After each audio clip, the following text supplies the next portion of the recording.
Cleans and super clean cartwheels are basically regular cartwheels, except you're not using your paddle.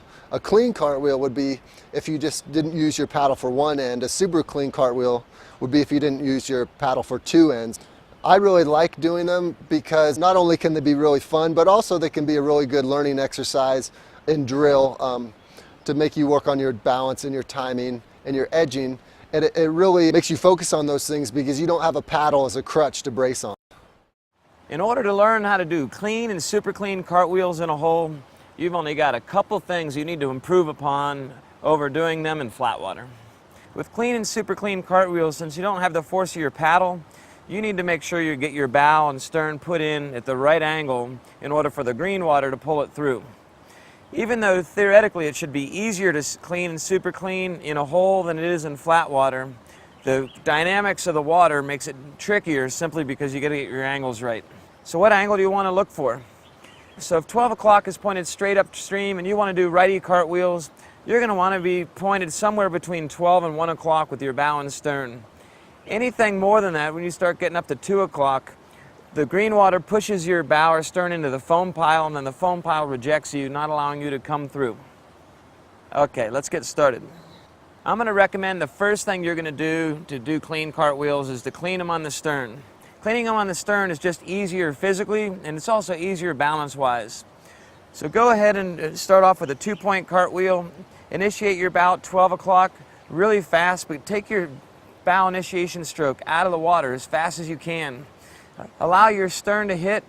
Most people don't drop enough edge at this point, so make sure you drop enough edge that your stern will get in the water at 12 o'clock. Throw your knees over your head, and bingo, you've done a clean cartwheel. Now in the beginning, you're going to fall on your head sometimes, you're going to go flat sometimes. That just brings us back to whether you initiated your stern between 12 and 1 o'clock for righties or between 11 and 12 o'clock for lefties. And it also just depends upon whether you drop enough edge or not. All right, now cleaning the bow. Cleaning the bow is something it's actually quite easy to go from cartwheeling with your paddle to cleaning your bow. The first thing you're going to want to learn to do is open face cartwheels, where you turn your paddle and you use your bow initiation stroke with the power face of your paddle instead of the backside of your paddle.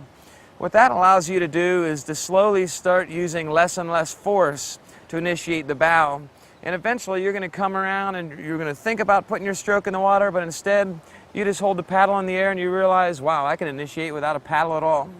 That's the best process to go through to learn how to clean the bow. Once you've gone through that process and you can get a clean bow, you're ready to super clean.